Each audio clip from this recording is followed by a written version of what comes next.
عليكم ورحمة الله.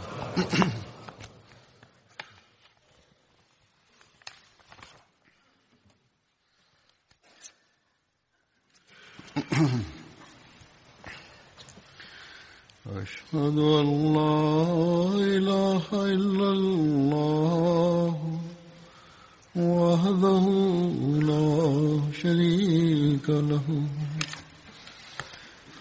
وأشهد أن محمدا عبده ورسوله أما بعد فأعوذ بالله من الشيطان الرجيم بسم الله الرحمن الرحيم الحمد لله رب العالمين الرحمن الرحيم مالك يوم الدين إياك نعبد وإياك نستعين اهدنا الصراط المستقيم صراط الذين أنعمت عليهم غير المغضوب عليهم ولا الضالين. أعوذ بالله من الشيطان الرجيم. بسم الله الرحمن الرحيم. حضور sọ pé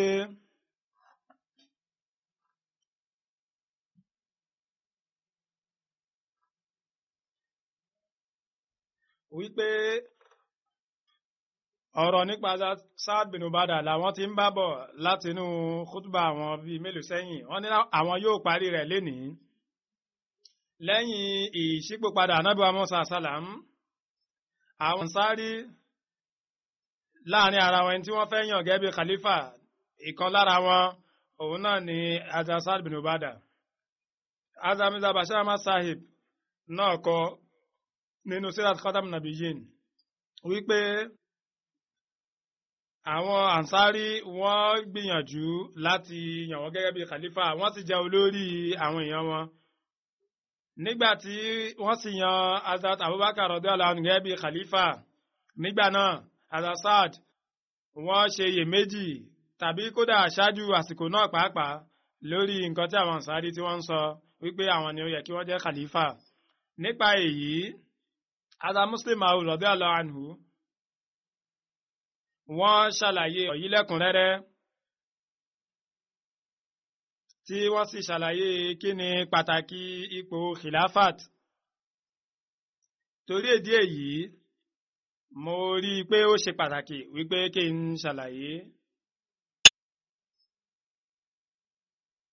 Ṣùgbọ́n kí n tó ṣàlàyé ọ̀rọ̀ Hazrat Muslim Maud yìí, màá ṣe àkàwé ahadis àti àwọn ọ̀rọ̀ ìtàn kan. Humayd bin Abdulrahman ó sọ wípé ní àsìkò ikú Ànábì sàlám, Hazrat Abubakar wọ́n wà ní ìtòsí Madina. Nígbà tí wọ́n padà dé, wọ́n ṣí aṣọ lójú Ànábì Muhammad sàlám tí wọ́n sì fẹnukò ojú wọn ní wọ́n fẹnukò wọn lójú.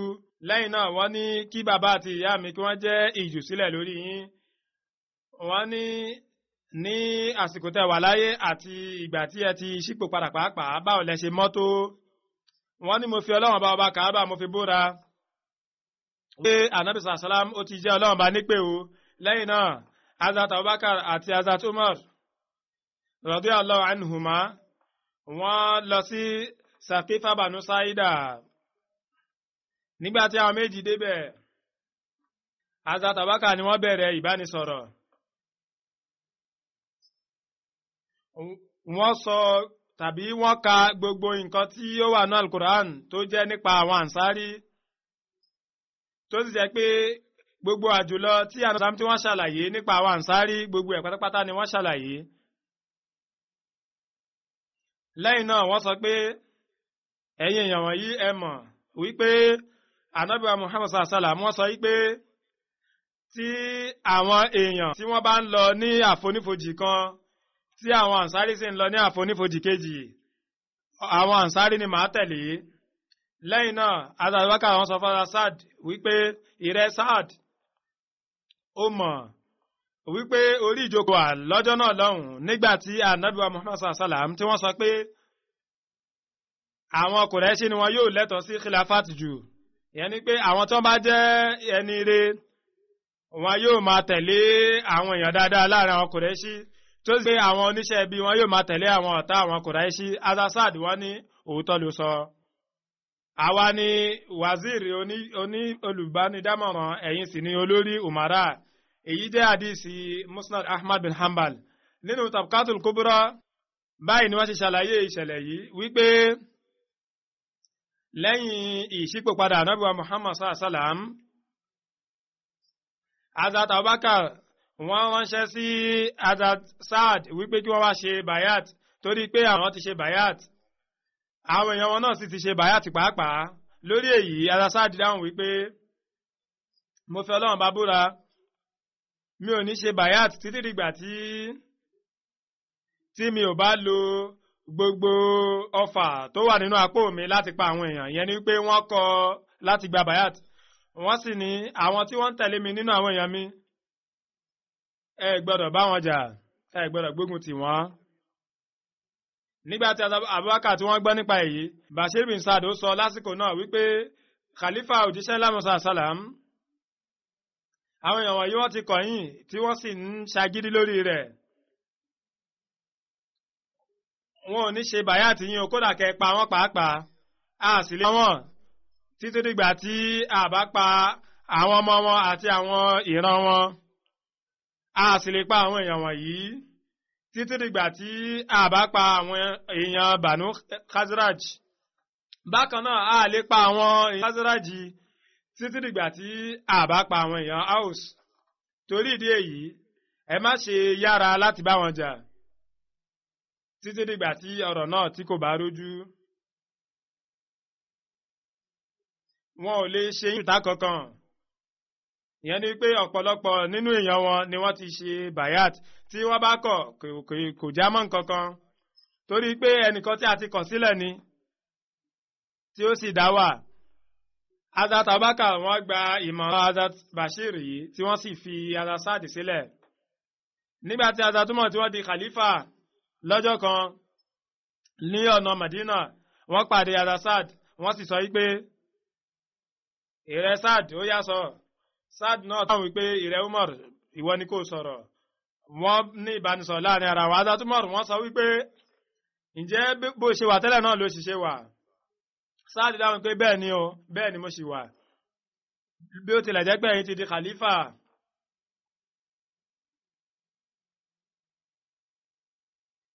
Kò sí wàhálà, àwọn èèyàn ọ̀pọ̀lọpọ̀ èèyàn náà ti ṣe bayat, ṣùgbọ́n títí di àsìkò yìí mi ti ṣe bayat. Lẹ́yìn náà wọ́n ní mo fi Ọlọ́run bá búra, arákùnrin ìyẹn Hazrat Abubakar a nífẹ̀ẹ́ rẹ̀ jù yín lọ. Èyí ni nǹkan tí Hazrat Saad sọ fún Hazrat Umar wípé a nífẹ̀ẹ́ Hazrat Abubakar jù yín lọ. Lẹ́yìn náà Hazrat Saad sọ pé mo fi Ọlọ́run bá búra, mo jí ní òwúrọ̀ yìí ní ipò wípé mi ò nífẹ̀ẹ́ yín gẹ́gẹ́ bí alábàágbé mi. Hazrat Umar wọ́n dáhùn wípé ẹni tí kò bá ti fẹ́ràn alábàágbé rẹ̀ láti máa sùn láti máa bá jí kí ó kúrò ní agbègbè rẹ̀. Hazrat Saad wọ́n dáhùn wípé mi ò ní gbàgbé èyí, wọn ò ṣe bẹ́ẹ̀ tí wọn ó sì lọ sí ọ̀dọ̀ àwọn alábàágbé tó ṣe pé wọ́n dáa jù yín lọ. Èyí nínú ìròrí wọn. Èyí kò tí ì pẹ́ púpọ̀ tí Hazrat Saad ní ìbẹ̀rẹ̀ pẹ̀pẹ̀ khilafa Hazrat Umar wọ́n ṣe ìrìn àjò lọ sí Syria. Èyí wà nù Tabaqatul Kubra. Nípa Hazrat Saad àtúrí wípé wọ́n ní wọ́n ṣe bayat Hazrat Abubakar. Nínú Tarikhu Tabari wọ́n kọ síbẹ̀ wípé wàtábà al-qawmu ala al-bay'ati wa bay'a Saad. Ìyẹn ni pé gbogbo àwọn èèyàn pátápátá ni wọ́n ṣe bayat Hazrat Abubakar tí Hazrat Saad náà sì ṣe bayat.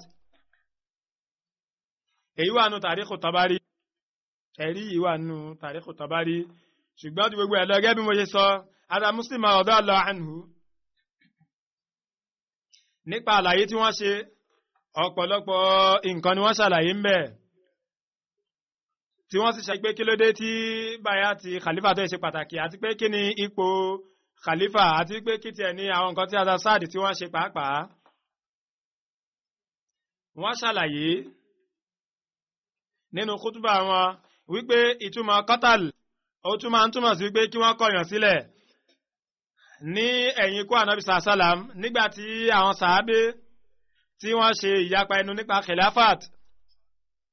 Àwọn ànsárì wọ́n lérò wípé khilafat ẹ̀tọ́ àwọn ni, wípé àwọn ni ará ìlú. Ó kéré jù tí muhajirin kan tí kan ní wọ́n bá jẹ́ khalifa ó yẹ kí ànsárì kan náà kí ó jẹ́ khalifa. Àwọn Banu Hashim àwọn lérò wípé ẹ̀tọ́ tàwọn ni khilafat tó sì torí ànábì sàásálàm látara ìran wọn náà ti wá. Bí ó tilẹ̀ jẹ́ pé àwọn muhajirin wọ́n fẹ́ wípé kí khalifa kó wá látara àwọn Kùrẹ́ṣì torí pé àwọn Lárúbáwá wọn ò kí ń gba ọ̀rọ̀ ẹnikẹ́ni yàtọ̀ sí àwọn Kùrẹ́ṣì, ṣùgbọ́n wọn ò lè fa ẹnikẹ́ni ní àǹfààní láti fàyàn sílẹ̀ bí kò ṣe pé níṣe ni wọ́n lérò wípé kí wọ́n yan ẹni tí yóò bá jẹ́ khalifa, wípé ẹni tí àwọn mùsùlùmí tí wọ́n bá sì ti yàn òun náà ni yóò jẹ́ khalifa láti ọ̀dọ̀ Ọlọ́run Ọba. Nígbà tí wọ́n ṣàfihàn ìrí yìí, àwọn Ansari àti Banu Hashim wọ́n fi mọ̀ṣọ̀kan, ṣùgbọ́n ọ̀rọ̀ yìí kò yé sàábé kan. Ẹni yìí náà sì ni Ansari tí àwọn Ansari fẹ́ fi ṣe khalifa láàrin wọn. Ó ṣeéṣe kí wọ́n rí ọ̀rọ̀ yìí gẹ́gẹ́ bí ọ̀rọ̀ àbùkù sí wọn tàbí kí ọ̀rọ̀ náà kó má yé wọn. Èyí tó wù kó jẹ́ nǹkan tí wọ́n sọ òun náà ní pé kí ni mi ò gbáradì, mi ò ṣetán láti gba bayati Abubakar. A rí ọ̀rọ̀ Azatumar lásìkò yìí nínú ìtàn tí wọ́n sọ wípé uqtulu Sa'da, ìyẹn ni wípé ẹ pa Sa'd, ṣùgbọ́n Azatumar fúnra wọn pa Sa'd. Bákan náà sàábé kankan ò pa wọ́n. Àwọn tí wọ́n mọ èdè yékéyéké wọ́n ní ìtumọ̀ ọ̀rọ̀ Azatumar òun náà ni wípé kí àwọn èèyàn kí wọ́n kọ Sa'd sílẹ̀. A sì rí àwọn èyí nínú ìtàn míì wípé Sa'd wọ́n máa ń wá sí mọ́ṣáláṣí, wọ́n yóò dárun wọn kí tí wọ́n yóò sì kúrò ní mọ́ṣáláṣí, tó sì jẹ́ pé sàábì kankan ò kí ń bá wọn sọ̀rọ̀. Torí náà ìtumọ̀ kátàl ó lè túmọ̀ sí wípé kí èèyàn kọ àwọn tó kù sílẹ̀. Muslim Maud radiyallahu anhu nígbà tí wọ́n ń ṣàlàyé ìṣẹ̀lẹ̀ Al-Assad bin Ubadah síwájú sí àyọkà tí mo ti kọ́kọ́ ṣàlàyé nínú khutba náà, wọ́n tẹ̀síwájú wọn ní mo ti ṣàlàyé nínú khutba kan nípa sàábé kan tó jẹ́ Ansari wípé lẹ́yìn ìṣípòpadà Ànábì Muhammad sallam àwọn Ansari kan wọ́n fẹ́ pé kí khalifa jẹ́ látara àwọn Ansari, ṣùgbọ́n nígbà tí àwọn Muhajirin ní pàápàá jùlọ Hazrat Abubakar radiyallahu anhu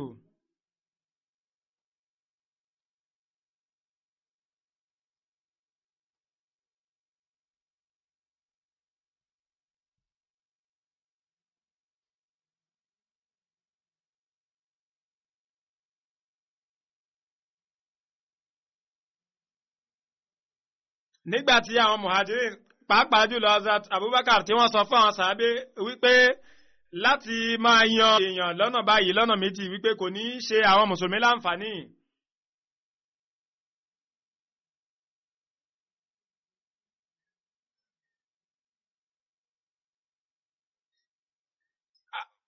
Tó sì jẹ́ pé èyí kò ní tẹ́ àwọn mùsùlùmí lọ́rùn. Ìyẹn ni pé kí wọ́n yan khalifa láàrin àwọn ìran méjèèjì. Nígbà náà ni àwọn sàábé ni wọ́n fi mọ̀ṣọ̀kan tí wọ́n panupọ̀ wípé kí wọ́n gba bayat Muhajirin nǹkan lẹ́yìn òyìn. Gbogbo wọn sì fẹnu wọn panupọ̀ lórí Hazrat Abubakar, wọ́n ti gba bayat wọn. Ṣùgbọ́n àwọn Ansari wọn lè panupọ̀ lásìkò náà, ṣùgbọ́n Hazrat Abubakar àti àwọn sàábé míì náà wọ́n ṣàlàyé wípé bíbẹ̀ ẹ̀kọ́ kò ní ṣe àwọn mùsùlùmí láǹfààní. Ju gbogbo ẹ̀ lọ, wọ́n ṣe ìpinnu yìí wípé kí khalifa kó jẹ́ láàrin àwọn Muhajirin tí gbogbo wọn sì panupọ̀ lórí Abubakar radiyallahu anhu. Muslim Maud wọ́n ṣàlàyé wípé lásìkò náà mo ṣàlàyé wípé nígbà tí Saad tí kò gba bayat, ìyẹn ni pé wọ́n ṣe iyèméjì. Hazrat Umar wọ́n sọ lásìkò náà wípé uqtulu Saada, ìyẹn ni pé ẹ pa Saad, ṣùgbọ́n àwọn fúnra wọn pa Saad. Bákan náà èyíkéyìí nínú àwọn sàábé kò pa wọ́n, kódà wọ́n wà láyé títí di àsìkò Hazrat Umar pàápàá títí dìgbà tí wọ́n di khalifa, gẹ́gẹ́ bí a ṣe ṣàlàyé nínú àyọkẹ́ alákọ̀ọ́kọ́, tí wọ́n sì kú ní àsìkò khilafat Hazrat Umar ní Syria. Látàrí èyí àwọn ìmáàmù àtẹ̀yìnwá, àwọn ọ̀jọ̀gbọ́n wọ́n ṣàlàyé wípé ìtumọ̀ kọ́tàlì mi kò túmọ̀ sí pé kán pa wọ́n bí kò sí pé kí wọ́n yà wọ́n sọ́tọ̀, tí a sì rí mọ̀ wípé ìtumọ̀ kọ́tàlì ní Lárúbáwá ó fẹ̀jú, bí ó tilẹ̀ jẹ́ pé Urdu ìtumọ̀ kọ́tàlì náà ní pé kí wọ́n pààyàn, ṣùgbọ́n ní èdè Lárúbáwá a rí pé wọ́n máa ń lò lọ́nà tó pọ̀, tí nǹkan ń bẹ tí ó sì túmọ̀ sí pé kíni kí wọ́n yàyàn sọ́tọ̀, kí wọ́n pa á tì, tí àwọn elédè wọ́n sì sọ èyí wípé ìtumọ̀ ọ̀rọ̀ Umar kì í ṣe wípé kí wọ́n pa wọ́n bí kò sí pé kíni kí wọ́n yà wọ́n sọ́tọ̀, kí wọ́n fi wọ́n sílẹ̀, kí wọ́n pa wọ́n tì, kí ẹnikẹ́ni má bá wọn sọ̀rọ̀. Bí bẹ́ẹ̀ kọ́ tó bá jẹ́ láti pa wọ́n náà nìtumọ̀ rẹ̀ ni kí ló dé tí Hazrat Umar tó jẹ́ pé kódà wọ́n gbóná púpọ̀, kí ló dé tí wọ́n pa wọ́n? Tàbí láàrin àwọn sàábé pàápàá, kí ló dé tí ìkọ̀kan nu wọn tí kò ṣe pa wọ́n?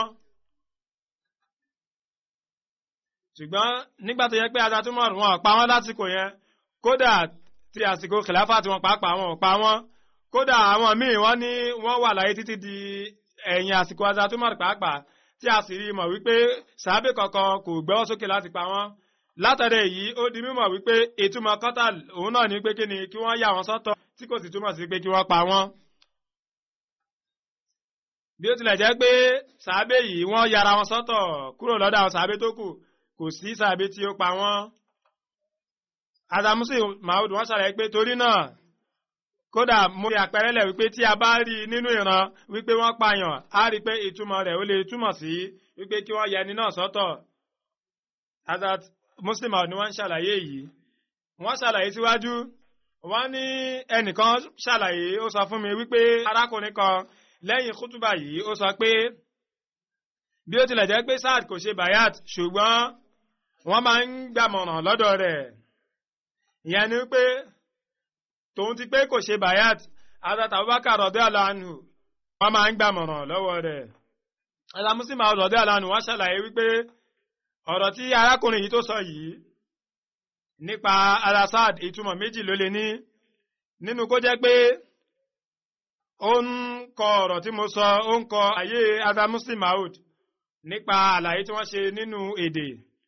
Wọ́n ní ìtumọ̀ méjì ló lè ní, ìyẹn ni pé nínú pé ó ń kọ àlàyé mi sílẹ̀, tàbí pé irúfẹ́ nǹkan báyìí kò ṣẹlẹ̀, tàbí ìtumọ̀ kejì òun náà ni pé láti má bàyà ti khalifa kì í ṣe ọ̀rọ̀ bàbàrà. Arákùnrin ó fẹ́ fi di ọ̀rọ̀ yìí múlẹ̀ wípé tí èèyàn bá ṣe khalifa bayat khalifa kò ń ṣọ̀rọ̀ bàbàrà, torí pé Saad kò ṣe bayat, ṣùgbọ́n síbẹ̀ wọ́n máa ń gbìmọ̀ pẹ̀lú rẹ̀. Wọ́n ní eléwì kan sọ pé tamarde sukhan nagufta bashad gunar hunarwish nagufta bashad. Ìyẹn ni wípé tí èèyàn ò bá sọ̀rọ̀ àwọn èèyàn kì í mọ̀ nípa àṣìṣe rẹ̀, ṣùgbọ́n lọ́pọ̀lọpọ̀ ìgbà tó bá ti sọ̀rọ̀ báyìí, nígbà náà ni àwọn èèyàn máa ń mọ̀ nípa kùdìẹ̀kùdìẹ̀ rẹ̀, nípa ìmọ̀kan rẹ̀. Tí ó bá sọ̀rọ̀ aláìmọ̀kan, nígbà náà ni àwọn èèyàn wọn yóò mọ̀ nípa kùdìẹ̀kùdìẹ̀ rẹ̀. Wọ́n ní èyí tí arákùnrin yìí tí ó sọ yìí wípé wọ́n máa ń gbàmọ̀ràn lọ́dọ̀ Saad, ìtumọ̀ ọ̀rọ̀ rẹ̀ òun náà ni pé nínú kó jẹ́ pé kò ka gbígba bayati khalifa sí nǹkan bàbàrà, tàbí ó fẹ́ ṣàfihàn ìmọ̀ rẹ̀. Ọ̀rọ̀ méjèèjì tí a sọ yìí kò tọ́ rárá, torí pé láti máa ṣàfihàn ìmọ̀ kò wúlò. Ọ̀rọ̀ náà tí ó sọ ọ̀rọ̀ náà kò tọ́, tí èyí sì hàn gbangba débi pé gbogbo ọlọ́gbọ́n èèyàn tó bá gbọ́ yóò rẹ́rìn-ín. Torí pé ìwé 3 ló gbajúgbajà nípa àwọn sàábé, tó sì jẹ́ pé gbogbo ìtàn àwọn sàábé pátápátá gbogbo ẹ̀ náà ni a rí nínú ìwé mẹ́tẹ̀ẹ̀ta yìí. Àwọn náà sì ni tahzibu tahzib, ìsọ́bà àti usdul ghaba. Nínú àwọn ìwé mẹ́tẹ̀ẹ̀ta ọ̀hún, nǹkan tí wọ́n kọ sínú mẹ́tẹ̀ẹ̀ta òun náà ni pé Saad ó fi àwọn sàábé tó kù lẹ̀ tí ó sì Síríà, ibẹ̀ ló sì kú sí. Tó sì jẹ́ pé nínú àwọn ìwé ìtumọ̀ míì náà, nígbà tí wọ́n ń ṣàlàyé ìtumọ̀ ọ̀rọ̀ kọ́tàlì yìí, wọ́n ṣàlàyé ìṣẹ̀lẹ̀ yìí, wọ́n sì ní òkodoro ọ̀rọ̀ bẹ̀ òun náà ni pé ọ̀pọ̀lọpọ̀ sàábé ni wọ́n ń jẹ́ Saad, tó sì jẹ́ pé wọ́n tó nǹkan bíi 60 sí 90. Wọ́n ní ìkànnù wọn náà sì ní Saad bin Abi Waqqas, tó jẹ́ ìkànnù àwọn aṣáájú mubashara lásìkò Hazrat Umar. Wọ́n máa ń fi wọ́n ṣe olórí àwọn ọmọ ogun, pàjùlọ wọ́n máa ń gbàmọ̀ràn lọ́dọ̀ wọn. Tó sì jẹ́ pé arákùnrin yìí ó ń ṣe àfihàn àìmọ̀kan rẹ̀ ni, torí pé Saad tí à ń sọ ìmí ni ẹlòmíì sì ni Saad tó ń sọ, torí pé Saad bin Abi Waqqas kọ́ mẹ́nubà tó jẹ́ muhajirin lára àwọn muhajirin, ṣùgbọ́n Saad tí mo ń sọ̀rọ̀ nípa rẹ̀ ansari ni. Yàtọ̀ fún àwọn méjì yìí, ọ̀pọ̀lọpọ̀ èèyàn ni wọ́n jẹ́ Saad, kódà èèyàn bíi 60 sí 90 ni wọ́n jẹ́ Saad. Ṣùgbọ́n Saad tèmi ń sọ Saad bin Ubada ni. Láàrin àwọn Lárúbáwá orúkọ wọn ò kí ń pọ̀ púpọ̀, tó sì jẹ́ pé nílùú kan pàápàá ọ̀pọ̀lọpọ̀ èèyàn náà máa ń jẹ́ orúkọ kan ṣo. Tí èèyàn bá ti fẹ́ sọ̀rọ̀ nípa ẹnìkan nínú wọn, yóò lo orúkọ bàbá rẹ̀ pẹ̀lú rẹ̀. Wọn ò sì kí ń sọ pé Saad tàbí Sayid lásán, bí kò ṣe pé wọn yóò ní Saad bin Ubada tàbí Saad bin Abi Waqqas. Ṣùgbọ́n níbi tí wọn bá ti lè lo orúkọ bàbá, wọn yóò lo orúkọ ìlú wọn. Ibi tí wọn bá sì ti lè lo èyí, wọn yóò lo orúkọ ìran wọn. Torí náà nínú ìtàn, àwọn ṣe ìyapa ẹnu lórí orúkọ Saad kan, torí pé orúkọ ìjọ tàwọn tó kù tí àwọn òǹkọ̀tàn tí wọ́n sì sọ nípa rẹ̀ wípé Saad tí a ń sọ nípa rẹ̀ òun náà ni ti Khazraji tàbí èmi. Látàrí èyí, ìyẹn ni pé ẹni tó ń ṣẹ̀sùn yìí kò gbọ́ àgbọ́yé ìyapa ẹnu tó wà ní orúkọ tó sì ń ṣẹ̀sùn. Irú àwọn ọ̀rọ̀ báyìí kò sì kí ń ṣàlékún ìmọ̀ ẹni, bí kò ṣe pé kí ni ó máa ń ṣàfihàn àìmọ̀kan ẹni. Wọ́n ní khilafat ó jẹ́ nǹkan pàtàkì tó ṣe pé láti yàgò fún kò lè ṣe ni ní ẹni ọ̀wọ̀ rárá. Wọ́n ní inú mọ́ṣáláṣí yìí náà, níbi tí mo ti ń ṣe khutba yìí tó jẹ́ Masjid Aqsa, ibẹ̀ náà ni mo ti gbọ́ lẹ́nu Hazrat Khalifatu Masih alákọ̀ọ́kọ́ tí wọ́n sọ wípé ẹ mọ̀ ẹ̀yin èèyàn yìí, ẹ mọ̀ wípé ta ni ọ̀tá Khalifa alákọ̀ọ́kọ́.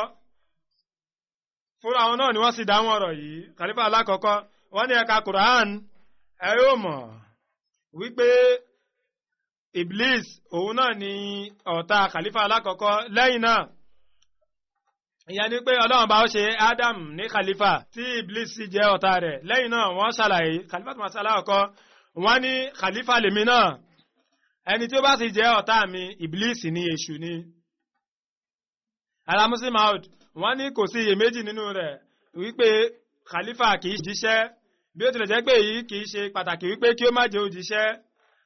Hazrat Adam wọ́n jẹ́ òjíṣẹ́, bákan náà wọ́n tún jẹ́ àrólé, wọ́n jẹ́ Khalifa. Hazrat Daud wọ́n jẹ́ òjíṣẹ́, wọ́n sì tún jẹ́ àrólé, ìyẹn Khalifa. Bákan náà Hazrat Masih Maud alayhi salatu salam wọ́n jẹ́ òjíṣẹ́, wọ́n sì tún jẹ́ Khalifa, àrólé. Gbogbo àwọn òjíṣẹ́ pátápátá òjíṣẹ́ ni wọ́n, bákan náà wọ́n sì tún jẹ́ àrólé Ọlọ́run ọba lórí ilẹ̀. Gẹ́gẹ́ bó ṣe jẹ́ pé gbogbo èèyàn ní ìhà kan náà ni wọ́n fi jẹ́ àrólé, báyìí náà ni àwọn òjíṣẹ́ ṣe jẹ́ àrólé. Ṣùgbọ́n àwọn àrólé kan wà tó ṣe pé wọn ò lè jẹ́ òjíṣẹ́ rárá. Bí ó tilẹ̀ jẹ́ pé nípa ìgbọràn àti ìtẹ̀lé kò sí ìyàtọ̀ kankan láàrin wọn àti àwọn òjíṣẹ́.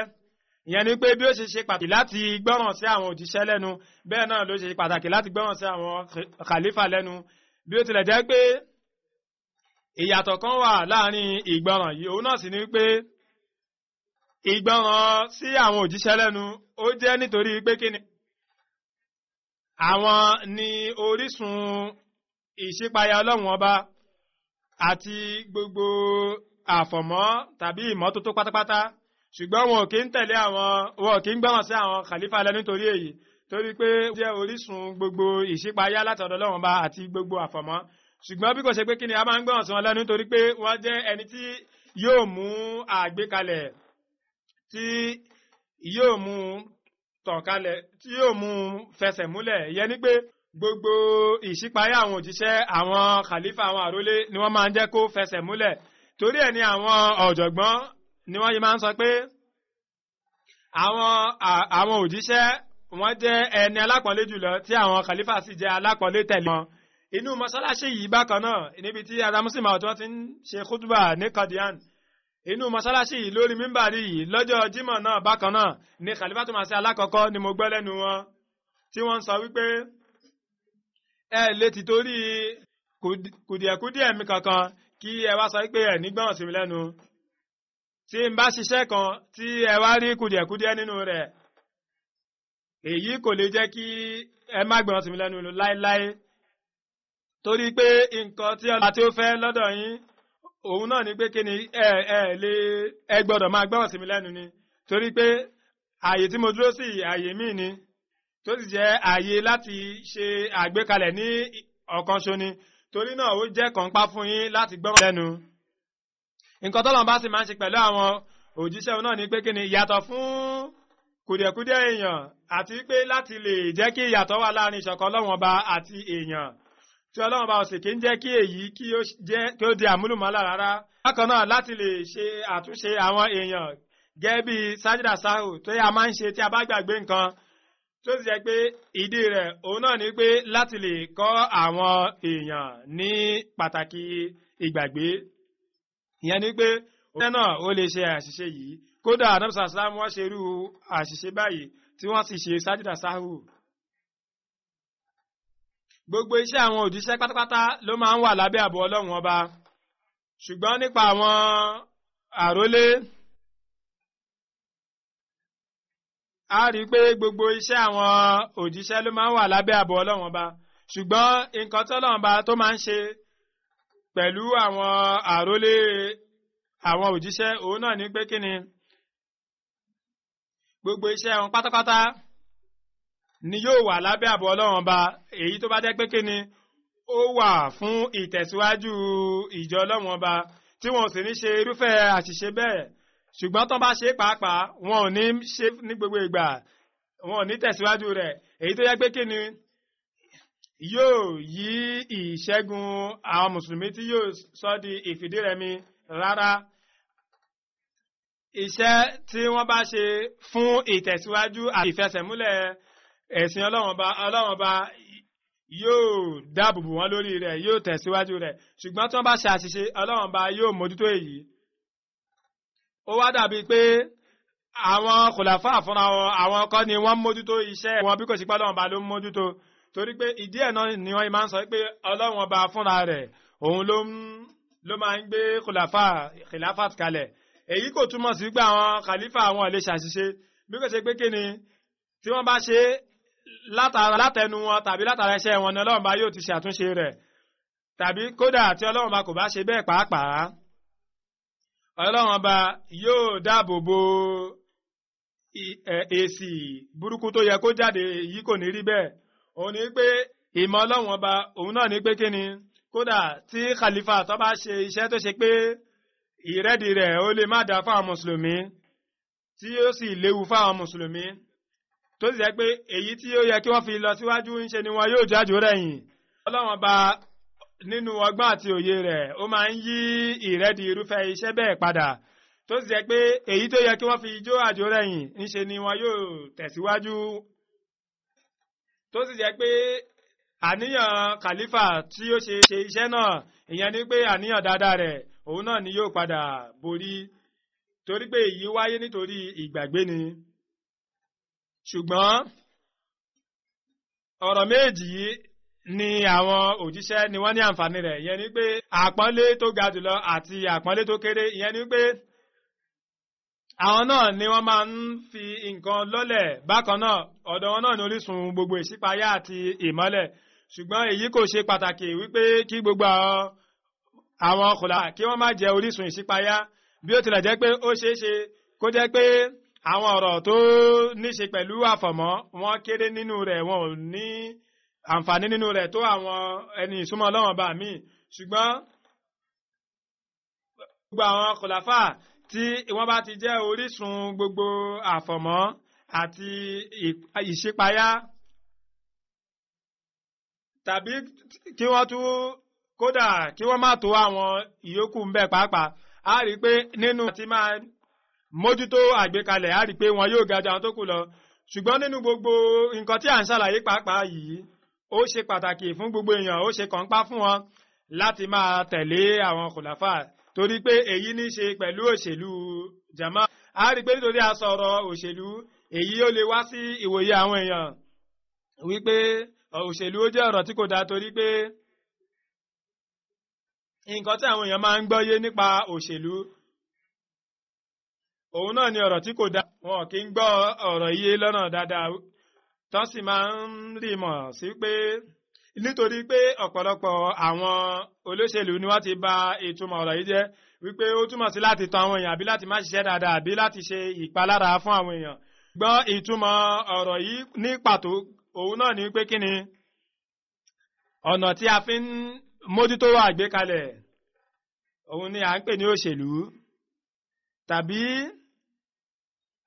láti ṣe nǹkan pẹ̀lú àgbọ́yé àbí àgbékalẹ̀ tó péye jùlọ láti gbé ọ̀nà kan kalẹ̀ tí àwọn èèyàn tí wọn ò fi ní máa ṣe nǹkan burúkú mọ́ láti lo òye àti ọgbọ́n láti ṣiṣẹ́ tàbí ìní òye nípa ìmáṣe àsọyípọ̀ láàrin àwọn èèyàn gbogbo àwọn ọ̀rọ̀ yìí ní ìtumọ̀ òṣèlú ṣùgbọ́n gẹ́gẹ́ bí mo ti ṣàlàyé tẹ́lẹ̀ nǹkan tó ṣe ní láàánú ni pé àwọn èèyàn wọ́n ti gbàgbé ìtumọ̀ ọ̀rọ̀ yìí tó ti jẹ́ pé nítorí ìwà burúkú àwọn olóṣèlú nítorí èyí wọn ò gbọ́ ọ̀rọ̀ yìí sí ọ̀rọ̀ dáadáa mọ́ ṣùgbọ́n ní ààyè yìí azamusi maud ọ̀rọ̀ òṣèlú tí wọ́n lò yìí ọ̀rọ̀ pàtàkì ní lọ́nà tó sì dáa ni wọ́n fi lò ìyẹn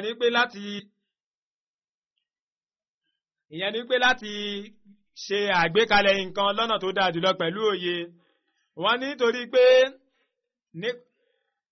ọ̀rọ̀ yìí ó ní ṣe pẹ̀lú òṣèlú ìjọ torí náà ló ṣe jẹ́ pé tí a bá ń sọ nípa àwọn kòláfà wọ́n ní láti gbé ọ̀rọ̀ àgbékalẹ̀ jẹ̀mọ́ láti fi sọ́kàn òun ló gbọ́dọ̀ gbilẹ̀ wọ́n ní bí ó tilẹ̀ jẹ́ pé pẹ̀lú rẹ̀ náà èyí pàtàkì ó ṣe pàtàkì wípé wọ́n gbọ́dọ̀ fi bí ẹni yóò ṣe fẹsẹ̀ múlẹ̀ wọ́n gbọ́dọ̀ fi sọ́kàn bákan náà wọ́n ní láti mójútó àgbékalẹ̀ jẹ̀mọ́ èyí ni àfojúsùn àwọn kòláfà ẹ̀sìn gbọ́dọ̀ fẹsẹ̀ múlẹ̀ bákan náà wọ́n gbọ́dọ̀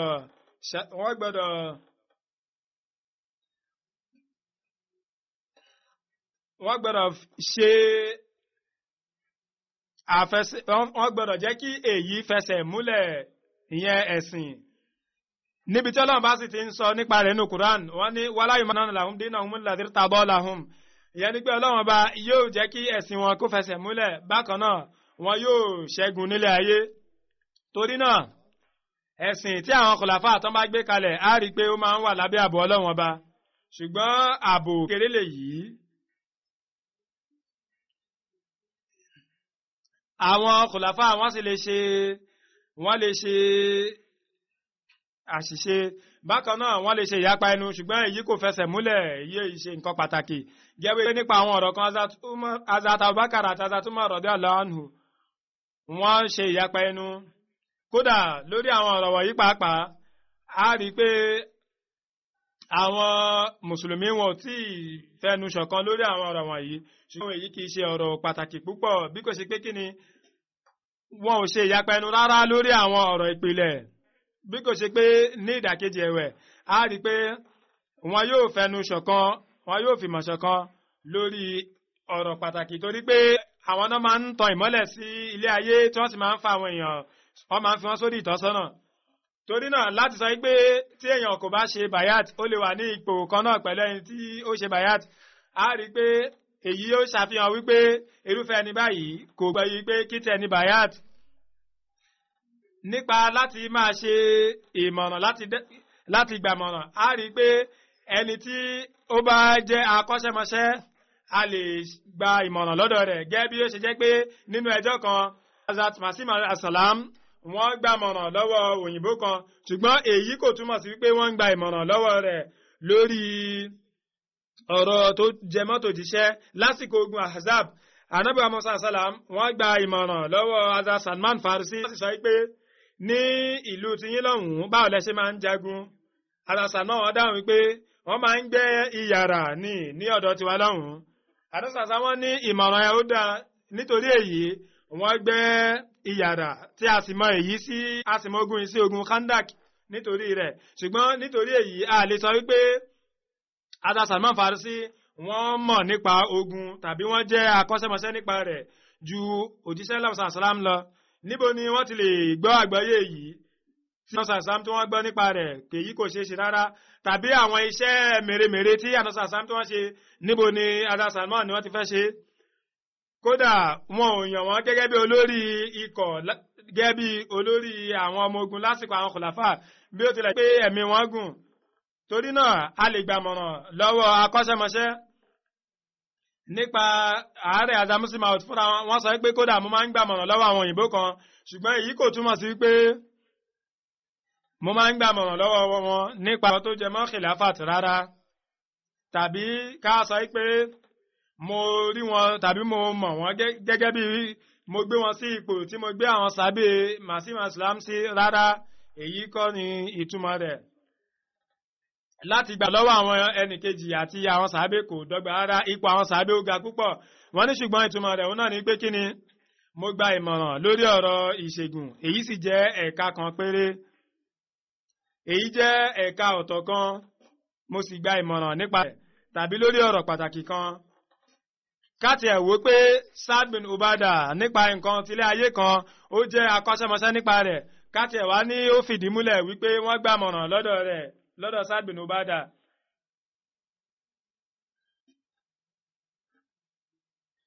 Torí ìdí èyí kódà nígbà náà a lè sọ pé wọ́n máa ń gba ìmọ̀ràn lọ́dọ̀ rẹ̀ torí pé àárí àrọ́bá kankan tí ó fẹsẹ̀ múlẹ̀ wípé wọ́n máa ń gba ìmọ̀ràn lọ́dọ̀ rẹ̀ bí kò ṣe pé kí ni ní àpapọ̀ gbogbo nǹkan tí a rí nínú àrọ́bá òun náà ni pé ó kúrò ní Medina tí ó sì lọ sí Syria tó sì jẹ́ pé ó jẹ́ ní àsìkò tó jẹ́ pé kódà àwọn sàábé wọ́n ti yà sọ́tọ̀ tí àwọn sàábé sì sọ lẹ́yìn lásìkò rẹ̀ wípé àwọn jinn àwọn àlùjọ̀nú àti àwọn tàbí àwọn màláìkà ni wọ́n pa tá a sì rí mọ̀ látẹ̀lé yìí wípé kódà àwọn sàábé wọn rí ikú wọn sí nǹkan pàtàkì kan torí pé gbogbo èèyàn náà ló mọ̀ pé àwọn màláìkà náà ló máa ń kàn ṣùgbọ́n nípa ọ̀rọ̀ àwọn sàábé yìí á rí pé ó túmọ̀ sí pé ara Saad wọ́n kú lásìkò tó yẹ pé kí ni látara iṣẹ́ pàtàkì wọn kan Ọlọ́run bá ó mú wọn kó lórí ilẹ̀ kí wọ́n bá di ẹni tí àwọn èèyàn máa sọ̀rọ̀ burúkú nípa rẹ̀ torí pé wọ́n kópa ní Badru. Ìyẹn ni pé kí wọ́n bá di ẹni tó yẹ pé látara ọ̀rọ̀ kan wọn yóò jábọ́ kúrò ní ipò tí wọ́n wà tẹ́lẹ̀. Lẹ́yìn tí wọ́n ṣàlàyé yìí wọ́n ní látara gbogbo àwọn àrọ́bá sì mọ̀ wípé àwọn sàábé wọn ní ọ̀wọ̀ tí wọ́n ní fún wọn tẹ́lẹ̀ mọ́ àti pé inú àwọn sàábé kò dùn sí wọn bí bẹ́ẹ̀ kọ́ báwo ni wọ́n ṣe lè sọ wípé àwọn màláìkà ti pa wọ́n tàbí àwọn àlùjànnú kan kódà wọ́n sọ àwọn ọ̀rọ̀ kan tó le jù bẹ́ẹ̀ lọ lásìkò ikú wọn tí mi ò lè sọ jáde lẹ́nu torí náà a rí pé láti má ṣe bayat khalifa a rí pé ẹni tó bá nírú ìròrí báyìí kò mọ̀ nípa ìtàn Islam nìyẹn èyí tako ìtàn Islam tó sì jẹ́ pé ẹni tó bá nírú ìròrí ó jẹ́ pé kò mọ̀ ìtumọ̀ bayati khalifa nìyẹn. Wọ́n ní wọ́n kú sí ìlú kan ní Quran ní Syria èyí sì jẹ́ lẹ́yìn ọdún méjì àbọ̀ khilafa Hazrat Umar ní ìbámu pẹ̀lú alama Ibn Hajar Asqalani ó ní wọ́n kú sí ìlú kan tí a mọ̀ sí Busra ní Syria èyí sì ní ìlú àkọ́kọ́ tí àwọn mùsùlùmí tí wọ́n ṣẹ́gun rẹ̀ ní. Àwọn èèyàn mọ̀ nípa rẹ̀ ní Madina tí a sì máa ń gbọ́ àrọ́bá kan nípa rẹ̀. Wọ́n ní ìlú Madina wọ́n rí mọ̀ nípa ikú wọn wípé ní àyè kan tí a mọ̀ sí Bèrè Munabi tàbí Bèrè Sakan ìyẹn bí kànga kan lásìkò ọ̀gbẹlẹ̀ tí ilẹ̀ gbóná púpọ̀. Wọ́n ní àwọn ọmọ kan wọ́n gbọ́ tí ẹnìkan sọ pé kọ́tàlná Sayyid al-Khazraji Sa'd bin Ubada wa ramainahu bisahmaini falam tuqit fuada. Ẹni pé a ti pa olórí àwọn Khazraj Sa'd bin Ubadah tí a sì ta ọfà tí èyí sì lọ tórótó sí àyà wọn. Àwọn èèyàn wọ́n rí mọ̀ lọ́jọ́ náà lọ́jọ́ tí wọ́n kú. Azasad wọ́n ṣe ìgbọ̀nsẹ̀ lọ́wọ́ ni tí wọ́n sì pa wọ́n. Lásìkò náà ni wọ́n kú. Azasad bin Ubadah nípa ikú wọn, wọ́n kú ní àsìkò Khilafat Hazrat Umar, ṣùgbọ́n ìyapa inú wà nípa rẹ̀. Àwọn kan wọ́n ní wọ́n kú ní ọdún 14 Hijira, àwọn kan ní wọ́n kú ní ọdún 15 Hijira, àwọn kan sì ní wọ́n kú ní ọdún 16 Hijira. Sàárè wọn ó wà ní ìpẹ̀tẹ́lẹ̀ kan ní Naniha. Èyí wà Tabaqatul Kubra. Lẹ́yìn rẹ̀, wọ́n ó sọ nípa àwọn méjì kan tí wọ́n jẹ́ Ọlọ́run bá nípè. Àkọ́kọ́ nínú wọn náà ni Mukarram Said Muhammad Sarwar Shah Sahib, tí wọ́n jẹ́ ọmọ ẹgbẹ́ Sadar Ansarullah ní Qadian. Ní ọjọ́ 8 oṣù kìíní ọdún yìí ni wọ́n jẹ́ Ọlọ́run bá nípè ní ẹni ọdún 95. Inna lillahi wa inna ilaihi raji'un. Wọ́n ní àrùn jẹjẹrẹ, ṣùgbọ́n tí wọ́n ṣe sùúrù tí wọ́n ń mójútó àwọn ojúṣe wọn. Wọ́n gbìyànjú lọ́pọ̀lọpọ̀. Wọ́n jẹ́ kí àárẹ̀ wọn kí ó dí wọn lọ́wọ́ rárá. Ní ààyè kan ní Odisha ni wọ́n ti bí wọn. Bàbá wọn Hazrat Said Abdulrahim ó jẹ́ sàbí Hazrat Masih alayhi salam, tí bàbá wọn sì jẹ́ Mukarram Abdulalim Sahib, tí wọ́n sì jẹ́ onímọ̀, wọ́n jẹ́ ọ̀jọ̀gbọ́n àti eléwì. Nígbà tí wọ́n bí wọn, bàbá wọn sọ fún bàbá tiwọn wípé Modi Sarwar Sahib wípé wọ́n wá ilé wa nínú àlá, torí ẹ̀ ni wọ́n yìí sọ wọ́n ní Sarwar Shah. Lẹ́yìn ìmọ̀ ìbẹ̀rẹ̀ pẹ̀pẹ̀ tí wọ́n ṣe ní àyíká tí a mọ̀ sí Katak, wọ́n di ọ̀gá iléèwé aládàáni kan. Lẹ́yìn náà wọ́n di igbákejì ní ilé ìdájọ́. Lẹ́yìn náà wọ́n di ọ̀gá, tí wọ́n sì ju ara wọn sílẹ̀ ní ọdún 1995 fún iṣẹ́ jẹ̀mọ́. Khalifatul Masih ẹlẹ́ẹ̀kẹrin ní ọdún 96, wọ́n gbé iṣẹ́ oríṣiríṣi fún wọn, wọ́n sì ṣe wọ́n ní olórí. Wọ́n ní àǹfààní láti ṣe umura. Wọ́n jẹ́ ọ́dítọ̀ gbogbogbò. Bákan náà, wọ́n ṣiṣẹ́ oríṣiríṣi. Khalifatul Masih kẹrin yàn wọ́n sí oríṣiríṣi ipò. Wọ́n ṣiṣẹ́ gẹ́gẹ́ bí ọ́dítọ̀ yìí títí di àsìkò ìkẹyìn wọn. Wọ́n jẹ́ olórí ìgbìmọ̀ Kaza fún ọdún 9. Bákan náà, wọ́n jẹ́ ọmọ ẹgbẹ́ oríṣiríṣi ààyè nínú jama. Bákan náà, wọ́n ní àǹfààní láti jẹ́ ọmọ ẹgbẹ́ Sadar Ansarullah. Wọ́n mọ báyìí ń ṣètò àgbékalẹ̀ lọ́pọ̀lọpọ̀. Gẹ́gẹ́ bí mo sọ tẹ́lẹ̀, Khalifatul Masih ẹlẹ́ẹ̀kẹrin rahimahullah ta'ala, wọ́n sọ pa wọn, wọ́n kọ sí wọn wípé ẹ̀ ń ṣiṣẹ́ tó dáa, jazakumullahu khairan. Wọ́n ní láì ní ìpayà kankan, ẹ ṣiṣẹ́ lọ́pọ̀lọpọ̀, ẹ ṣiṣẹ́ tó dáa, tá a sì nífẹ̀ẹ́ iṣẹ́ yín. Torí náà ẹ tẹ̀síwájú iṣẹ́ yín lọ́nà yìí, tẹ́nikẹ́ni kò sì lè dí yín lọ́wọ́. Hazrat Khalifatul Masih kẹrin wọ́n ṣe àdúrà fún wọn. Nazim Darul Qada ní Qadian kọ nípa wípé wọ́n nífẹ̀ẹ́ àwọn iṣẹ́, wọ́n sì máa ń gbìyànjú láti ṣe ìdájọ́ ní kíákíá. Wọ́n máa ń ṣe àyẹ̀wò fínífíní, tí wọ́n sì máa ń gbìyànjú láti ṣe ẹ̀tọ́, láti ṣe déédéé. Ìròrí wọn máa ń dá lọ́pọ̀lọpọ̀. Àwọn ọ̀rọ̀ tí ó sì léwu díẹ̀, wọ́n máa ń béèrè fún ìrànlọ́wọ́ lọ́wọ́n bá. Àna wọn Dr. Tariq Saib tó jẹ́ òṣìṣẹ́ nínú hospital ní Qadian, wọ́n tàn sí tahajjud, wọ́n máa ń kírun lásìkò. Nígbà tí wọ́n lè rìn dáadáa mọ́, tó sì jẹ́ pé àwọn èèyàn máa ń ràn wọ́n lọ́wọ́ láti lọ mọ́ṣáláṣí ni, tòun ti bẹ́ẹ̀ wọ́n máa ń wà ní sáfù alákọ̀ọ́kọ́ ní mọ́ṣáláṣí, tí wọ́n yóò sì jókòó, wọ́n yóò náfìlà wọn. Bákan náà wọ́n yóò máa ṣàdúrà.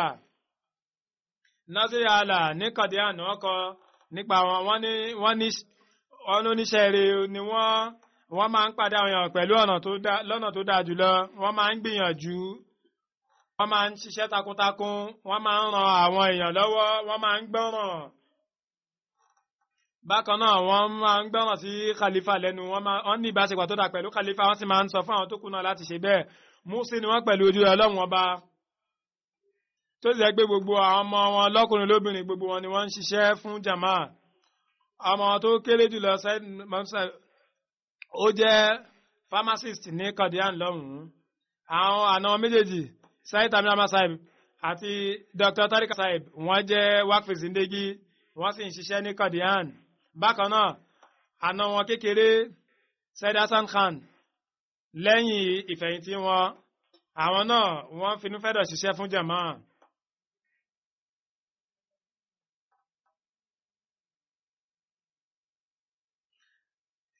Ní gbogbo ìgbà tí Saib Zada Mirza Wasim Abba Sahib tí wọ́n jẹ́ Naziri ala ní Qadian, wọ́n máa ń ṣiṣẹ́ pọ̀ tí wọ́n sì máa ń bèèrè ọ̀rọ̀ lọ́wọ́. Wọ́n ní mi rí ẹni tó nífẹ̀ẹ́ àwọn èèyàn báyìí ní gbogbo Qadian. Wọ́n máa ń wà ní mọ́ṣáláṣí, wọ́n sì máa ń tọ́jú wọn lọ́pọ̀lọpọ̀. Tí wọ́n bá sì rántí dáadáa Azamiza Wasim, wọ́n máa ń sọkún, wọ́n máa ń pọ́n àwọn Darwish, wọ́n máa ń pọ́n wọn lé púpọ̀. Tó jẹ́ pé àwọn náà ìgbésí ayé ìrẹ̀lẹ̀ ni wọ́n gbé. Wọ́n nífẹ̀ẹ́ àwọn akẹ́kọ̀ọ́ Jamia Qadian púpọ̀. Kí Ọlọ́run bá kí ó ṣàgbéga ipò wọn, kí ó sì fún àwọn ọmọ wọn ní àǹfààní láti máa tọ ipasẹ̀ wọn, àmín. Janaza lẹ́ẹ̀kejì tí a ó kí òun náà ni ti Muhtarama Shaukat Gohar Sahiba, tí wọ́n jẹ́ aya Dr. Latif Ahmad Qureshi Sahib, tí wọ́n sì jẹ́ ọmọ Maulana Abdulmalik Khan Sahib. Ní ọjọ́ 5 oṣù kínní yìí ni wọ́n kú ní ẹni 70 ọdún. Pẹ̀lú ojú Ọlọ́run bá Músíà ni wọ́n. Agra ni a bí wọn sí. Lásìkò náà bàbá wọn Maulana Malik Khan Sahib ní mọ̀rọ́bí níbẹ̀. Lẹ́yìn náà wọ́n wá sí Hyderabad pẹ̀lú àwọn bí wọn, ṣùgbọ́n lẹ́yìn tí a pín Qadian àti pín India àti Pakistan, wọ́n wá sí Karachi, ibẹ̀ ni wọ́n sì ti kọ́ ẹ̀kọ́ ìbẹ̀rẹ̀ pẹ̀pẹ̀. Wọ́n jáfáfá púpọ̀. Ní ọdún lọ́mọ kékeré pápátá ni wọ́n ti máa ń ṣiṣẹ́ sin jàmá, tí wọ́n sì di akọ̀wé àwọn Nasra lásìkò náà ní Karachi lọ́hùn-ún. Wọ́n jẹ́ kí àwọn èèyàn jáfáfá ń bẹ̀. Ní ọdún 1961 lẹ́yìn tí wọ́n ṣe ìgbéyàwó, wọ́n wọ Medical College. Lẹ́yìn náà wọ́n wá sí London. Lẹ́yìn tí wọ́n parí ẹ̀kọ́ wọn, Saloma sí ẹlẹ́ẹ̀kẹta rahimahullah ta'ala wọ́n kọ sí wọn, tí wọ́n sì pa wọ́n láṣẹ pé kí wọ́n máa bọ̀ ní Pakistan. Àwọn àti ọkọ wọn pẹ̀lú ẹ̀rín àti ọ̀yàyà ni wọ́n fi lọ sí Rabua, tí wọ́n sì bẹ̀rẹ̀ sí wọ́n ń ṣiṣẹ́ sin jàmá. Wọ́n ṣe ọ̀pọ̀lọpọ̀ iṣẹ́ fún àwọn Ládínà, tó sì jẹ́ pé lásìkò wọn ní Rabua, gbogbo àwọn obìnrin ní ìròrí mi, Uzuru sọ pé ní ìròrí mi gbogbo ọmọbìnrin tàbí Ládínà ni yóò mọ̀ wọ́n. Uzuru sọ pé màmá wọn nígbàtí wọ́n jẹ́ Sadar Ládínà ní Rabua, ìyá Ibzadi Nasra Begum Sahiba, wọ́n yàn wọ́n gẹ́gẹ́ bí akọ̀wé gbogbogbò, tí wọ́n sì ṣe iṣẹ́ yìí fún ọdún 15. Wọ́n ṣiṣẹ́ náà lọ́nà tó dáa jùlọ. Lẹ́yìn náà ní Markazi Amila wọ́n wà ń bẹ̀ pàápàá, wọ́n jẹ́ ọmọ ẹgbẹ́ rẹ̀. Lẹ́yìn náà a yàn wọ́n gẹ́gẹ́ bí akọ̀wé Lajna Markaziya, wọ́n ṣe èyí náà fún ọdún 6. Ṣùgbọ́n látara àárẹ̀ wọ́n fi iṣẹ́ náà sílẹ̀ lẹ́yìn ọ̀rẹ́yìn. Ṣùgbọ́n gbogbo ìgbà tí wọ́n bá ní àǹfààní pátápátá ni wọ́n máa ń gbìyànjú láti ṣiṣẹ́ sin jàmá. Wọ́n ṣiṣẹ́ sin jàmá fún nǹkan bí 50 ọdún, tí gbogbo àwọn tí wọ́n sì ṣiṣẹ́ pẹ̀lú wọn, gbogbo obìnrin, gbogbo ọmọdé, àgbàlagbà ni wọ́n máa ń kan sára sí wọn. Wọ́n máa ń ṣe dáadáa pẹ̀lú àwọn alábàágbé, wọ́n máa ń tọ́jú àwọn aláìní. Wọ́n máa ń ṣe ìgbàlejò, wọ́n máa ń san chándà wọn bí wọ́n máa ń san déédéé, wọ́n sì máa ń san lákọ̀ọ́kọ́. Gbogbo ìwà dáadáa tí wọ́n ní, kódà nígbà tí a sọ nípa tí a ṣe ìkéde wákfì jadid ọdún tuntun wákfì jadid lásìkò náà ni wọ́n sanwó wọn èyí jẹ́ ọjọ́ díẹ̀ kí wọ́n tó jẹ́ ọlọ́run bá ní pé wọ́n kú ní ọjọ́ karùn-ún pé a sì ṣe tó sì jẹ́ pé a ṣe ìkéde yìí ọjọ́ díẹ̀ kí wọ́n tó kú. Dr. Koresa wọ́n ní láàrin 50 ọdún olóògbé wọ́n jẹ́ ìyàwó dáadáa ọmọ dáadáa ìyàwó dáadáa ìyá dáadáa ẹ̀gbọ́n dáadáa kódà ẹnìkan tún kọ pàápàá wípé wọ́n jẹ́ ìyàwó ọmọ dáadáa torí pé wọ́n gbé pẹ̀lú àwọn bàbá àti ìyá ọkọ wọn tí wọ́n sì ṣe dáadáa pẹ̀lú wọn títí dìgbà tí wọ́n wà láyé wọ́n máa ń tọ́jú wọn gẹ́gẹ́ bí ìyá àti gẹ́gẹ́ bí òbí wọn ni. Bí ó tilẹ̀ jẹ́ pé wọ́n ṣe àárẹ̀ fúngbà tó pẹ́ ṣùgbọ́n tóun tí wọ́n máa ń ṣiṣẹ́ ilé dáadáa tí wọn ò sì ké ń ṣẹ̀sùn nípa àárẹ̀ wọn bí kò ṣe pé kí ni wọ́n ń ṣiṣẹ́ wọn dáadáa wọ́n ní ìbáṣepọ̀ tó dáa pẹ̀lú Khilafat.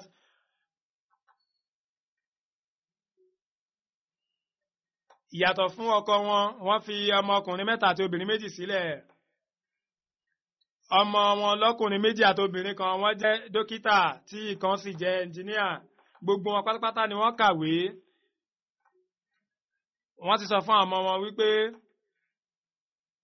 ọmọbìnrin wọn kan sọ fún wọn wípé wọn kì í wọ ẹ̀gbà ọrùn àti ẹ̀gbà ọwọ́ sì kì í wọ aṣọ olówó ńlá ní gbogbo owó mi ni mò ń ná lé yín lórí láti lè kẹ́kọ̀ọ́ tó sì jẹ́ èyí náà ni aṣọ iyì mi wípé kí ẹ kẹ́kọ̀ọ́ òun náà sì ní ẹ̀gbà ọwọ́ àti ẹ̀gbà ọrùn mi wípé kí ẹ wúlò fún jọmọ kí ẹ kẹ́kọ̀ọ́ lọ́pọ̀lọpọ̀ bákan náà kí ẹ lè mójútó ara yín.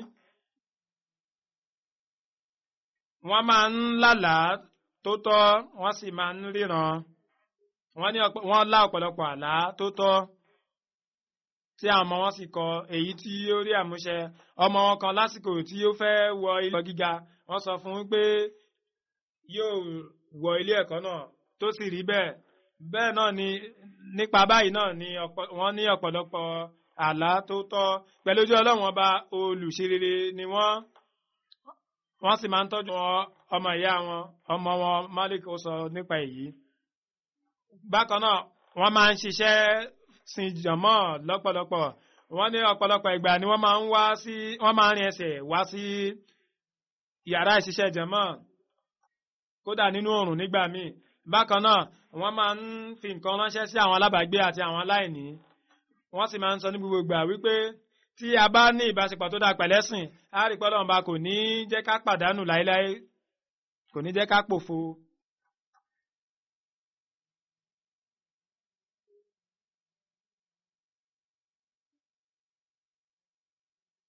Ọmọ wọn lóbìnrin ó ní lẹ́yìn tí mo ṣe ìgbéyàwó tí mo bímọ tí mo wà ní Amẹ́ríkà gbogbo àná máa ń tẹ̀mí létí wípé láti lè jẹ́ kí àwọn ọmọ mi kán mórí bọ́ kúrò níbi àwọn nǹkan burúkú tó ń lọ lágbègbè mo ní láti nífẹ̀ẹ́ àwọn ọmọ mi kí n sì máa ṣe àwọn nǹkan tó yẹ pé kí ni àwọn ọmọ mi wọn yóò nífẹ̀ẹ́ sí láti máa wà nílé.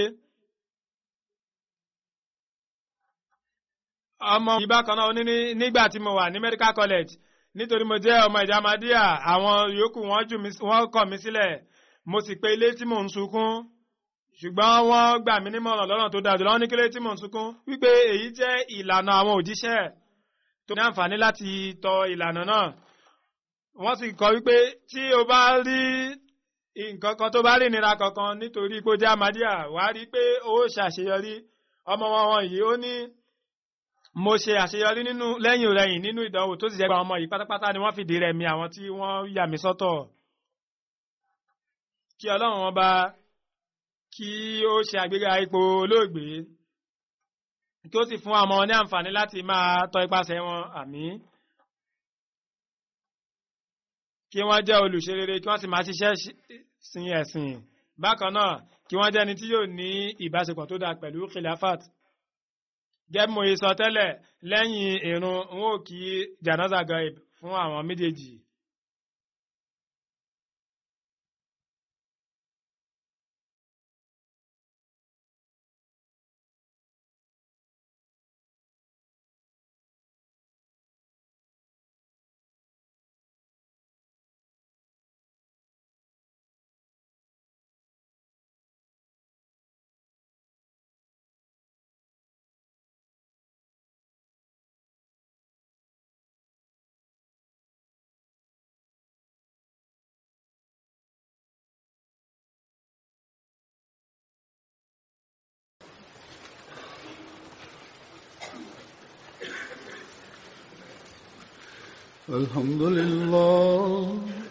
الحمد لله نحمده ونستعينه ونستغفره ونؤمن به ونتوكل عليه ونعوذ بالله من شرور أنفسنا ومن سيئات أعمالنا من يهده الله فلا مضل له ومن يضلل فلا هادي له ونشهد أن لا إله إلا الله ونشهد أن محمدا عبده ورسوله عباد الله رحمكم الله إن الله يأمر بالعدل والإحسان وإيتاء ذي القربى وينهى عن الفحشاء والمنكر والبغي يعظكم لعلكم تذكرون اذكروا الله يذكركم وادعوه يستجب لكم ولذكر الله أكبر